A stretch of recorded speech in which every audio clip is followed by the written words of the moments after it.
Now, I've got this question from a young man called Devon. Let's take a listen to it. Hi, Dr. Smith. My name is Devin, and I would like to know why some sounds, like when my knife scrapes across my dinner plate, makes me shiver all over. It's a cute question. And they've also sent us the sound itself. Listen Oh, to let's this. hear it. Oh. What a great way to start the show. Chris, and when you're taking your fingers and you scratch it over a chalkboard, there's just so many other things that even when you see someone getting kicked in the kahunas as a male, you end up going, oh. Why in the world does the body react that way?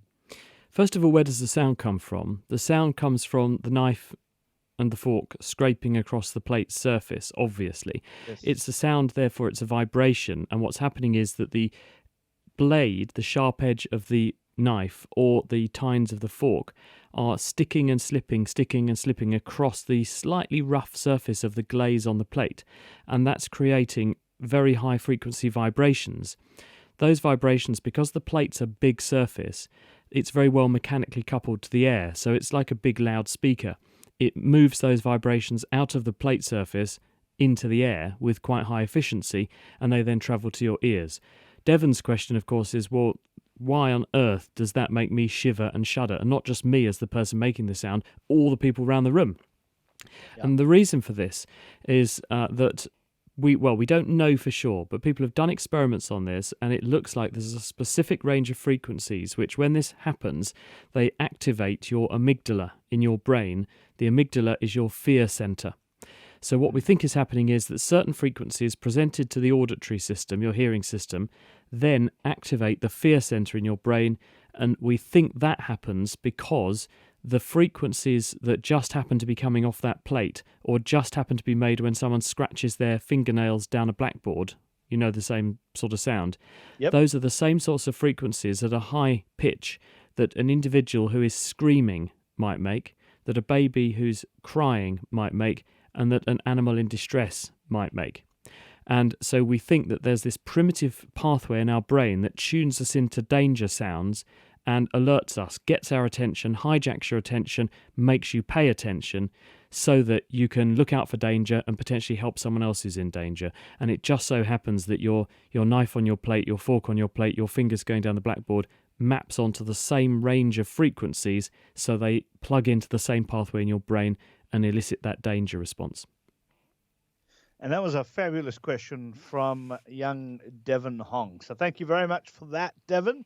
At least I'll be able to explain it and also rationalize for my own self. And accompanied by sound effects. So he gets extra points for not just sending in a fantastic question, but also sending in the evidence. and then we could play it. So let's have more of that, please. Yes, thank you. I think Devon has set the bar. The bar has been raised. It's up to you to try and beat that. Let's go to Clive.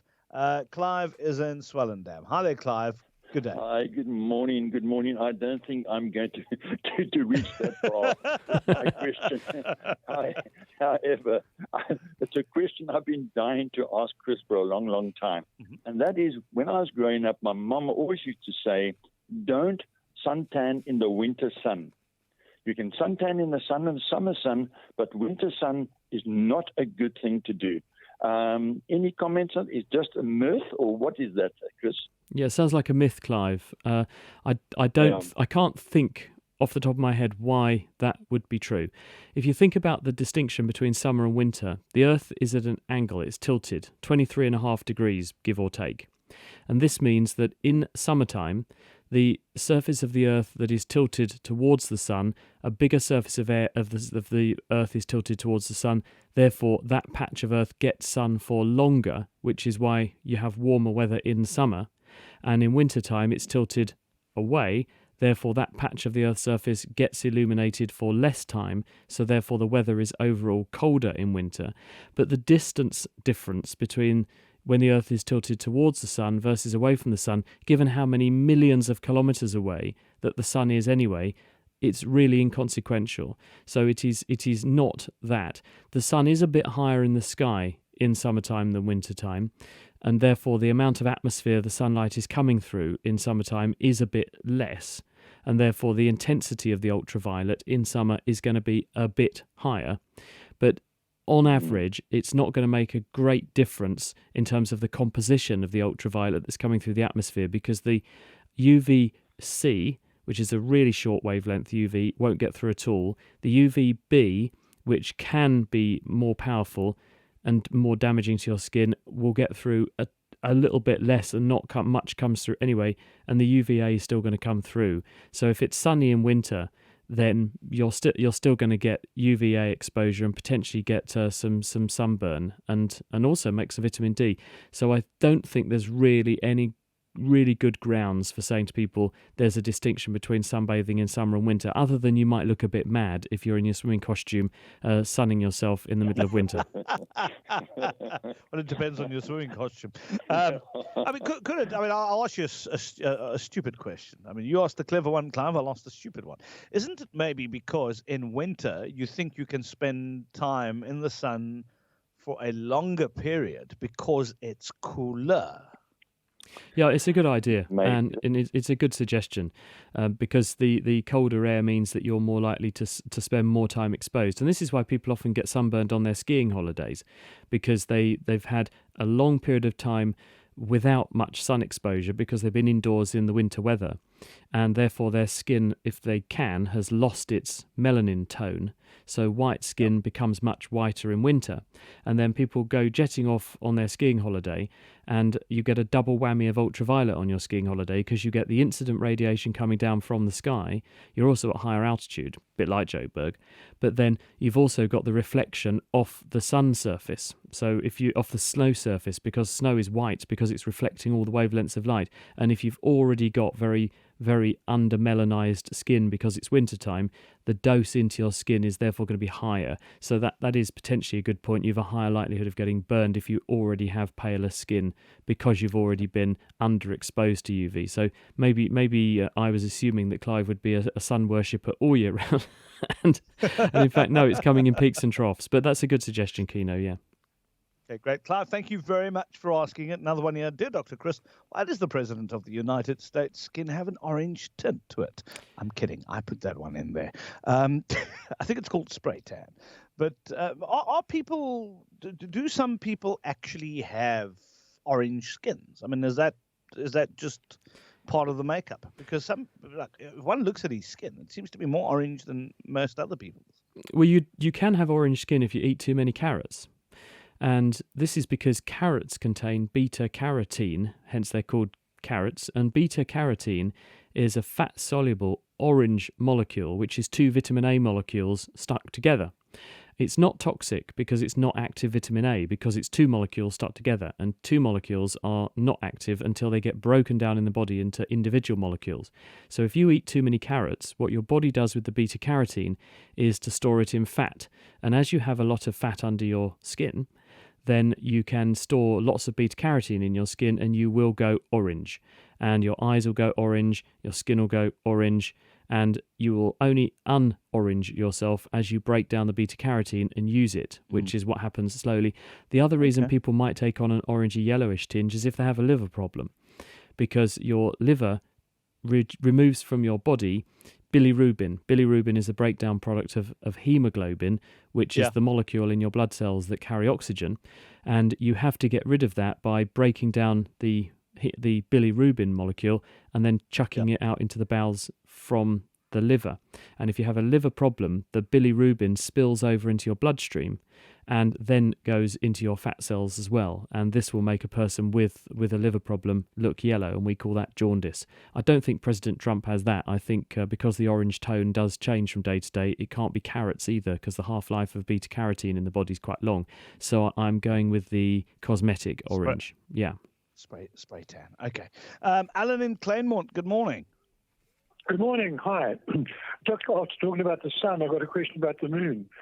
When one looks at a new moon, you start off with a very small crescent moon, and the moon slowly waxes and waxes and gets bigger and bigger and bigger. Eventually you've got a full moon. Now, I can understand having a chunk, a concave piece out of the moon. But I don't understand when sometimes one looks at the moon, it looks almost oval-shaped, almost like a big fat rugby ball. How can that? I don't see how a shadow can make a moon look that shape. I'm going to hang up and I'm going to listen on the radio. Okay, Alan, I'll give you an opportunity to put the phone down, run to the radio, turn up the volume, and Chris, the floor is yours. Okay. The reason we see the moon illuminated in the sky, it's a myth that this is a shadow, because if you look at the shape of the illuminated bit on the moon, you'll see that actually the curve is not as though the Earth is covering the moon. It's the lit bit that has the shadow, that has the nice arc on it from the source. So it's actually not the Earth's shadow which is accounting for the shape of the moon. It is the amount of the moon's surface which is being illuminated by the sun. Remember that the moon goes round in a big circle around the Earth. The Earth is orbited by the moon, and the moon takes 28 days, give or take, to go from its starting position all the way around its orbit of the Earth and back to where it started. On various points around that journey, different parts of the surface of the moon will be seeing the sun. And if they're seeing the sun, they're reflecting light from the sun, and they're reflecting it down to us here on the Earth's surface. And you can do the experiment yourself. If you stand a football on the ground in the dark, and you walk around with a torch, and you shine a torch onto the front surface of the moon, or you have someone else illuminate different parts of the moon, the football with the torch, and you look which bits are lit up for you as the observer, you'll see that as they walk in a big circle round the football, shining the torch onto it, different bits of it light up in the same way that our moon does.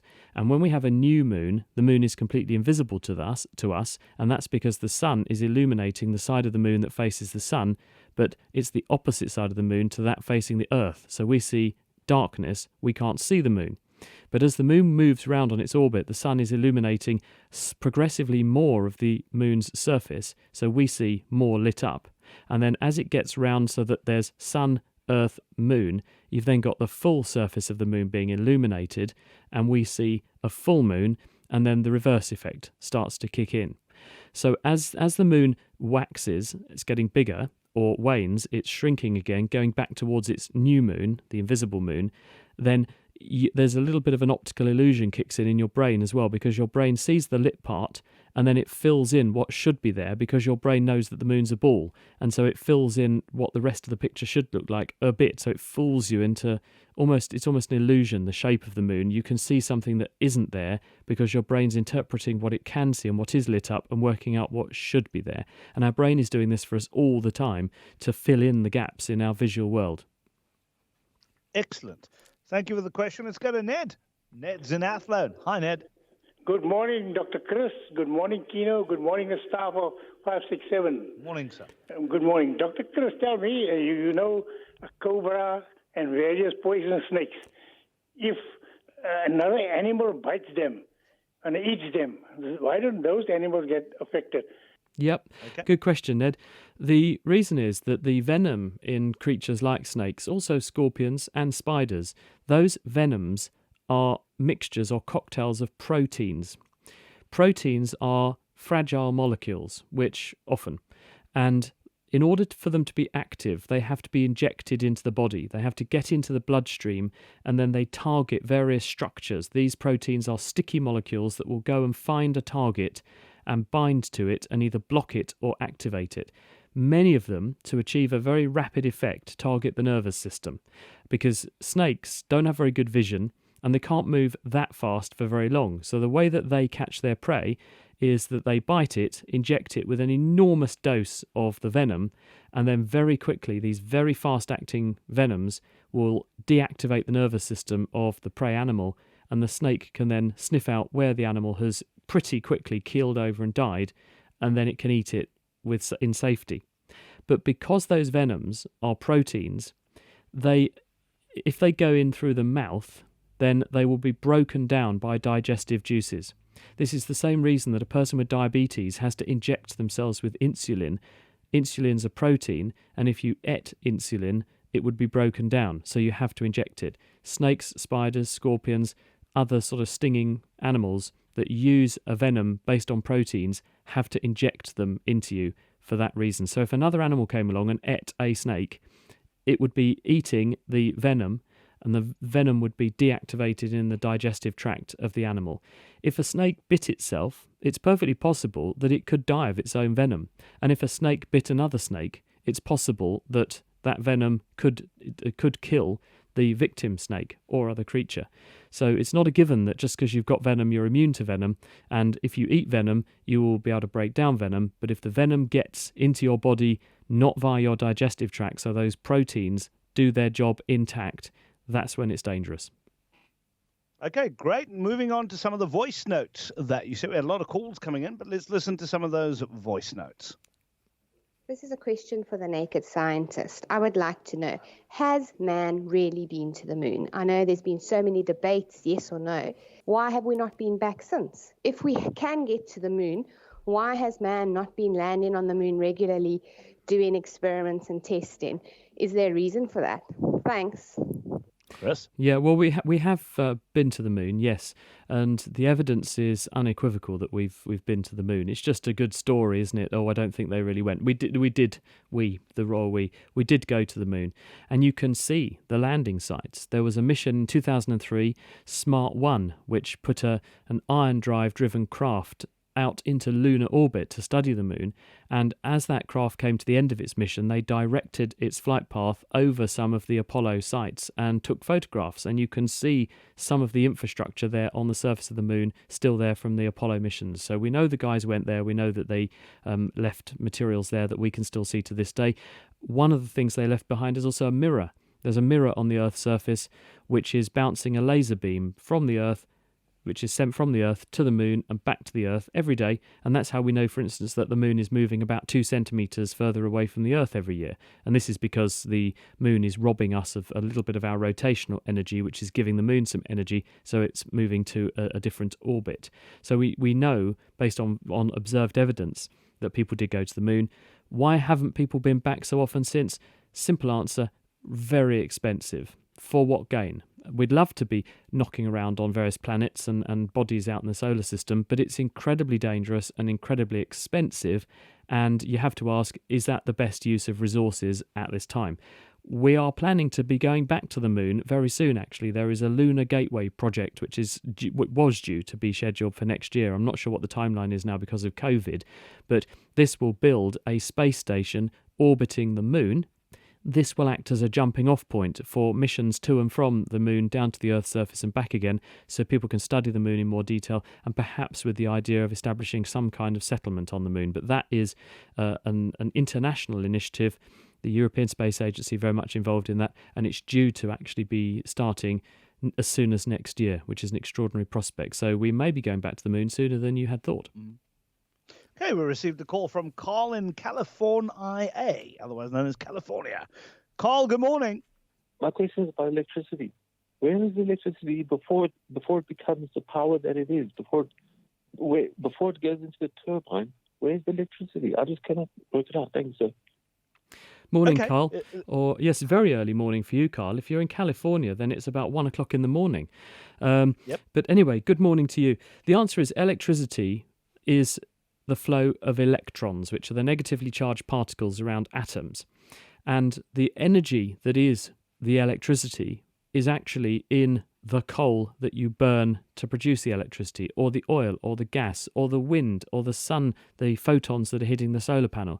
They have energy, and the energy is converted or transduced into a flow of electrons. So you use the energy that's in the power source to then start electrons moving. And you're giving the electrons potential. They have electrical potential, and as they move around a circuit, they release that potential. They go from a high potential to a low potential, giving out energy in the process.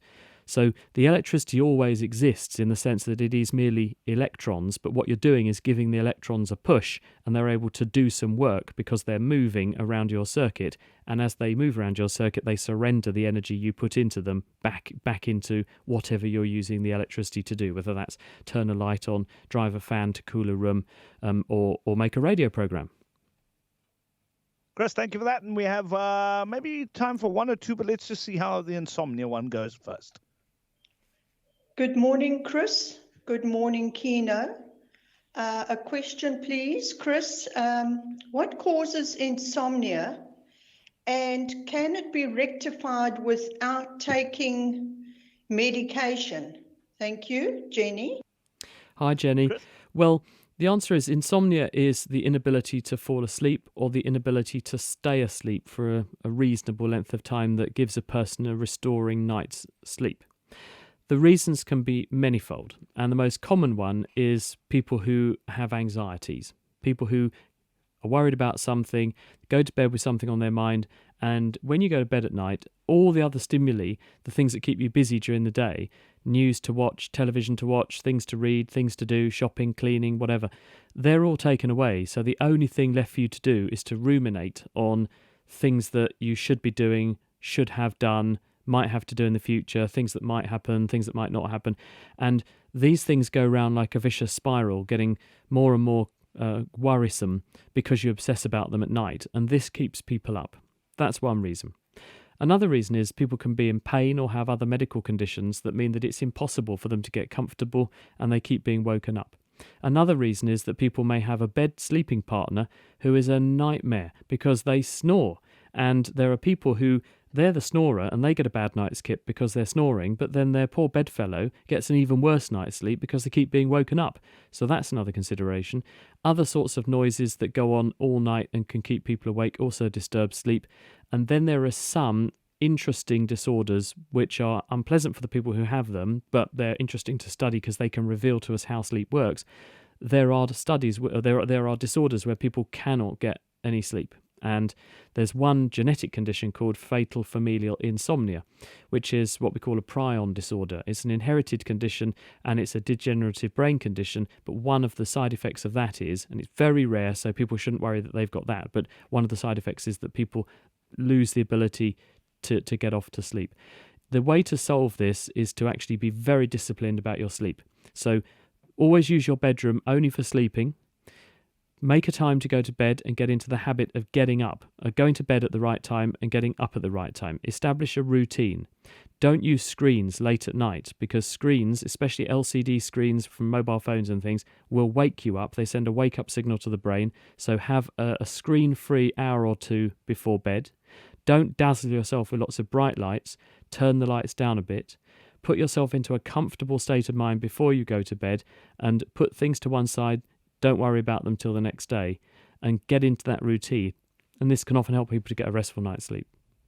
And don't ask yourself the question whether or not you're actually going to sleep tonight. One of my friends at medical school, Kino, used to say to me, when he was worried about exams and things and couldn't sleep, he would say, I'm going to go to bed and I'm going to try and stay awake. Because reverse psychology kicks in, and if you try and stay awake, immediately you do the opposite and go to sleep. So that's another tip. Go to bed, and instead of saying, I'm going to go to sleep, I'm going to stay awake, I must stay awake, and then you fall asleep.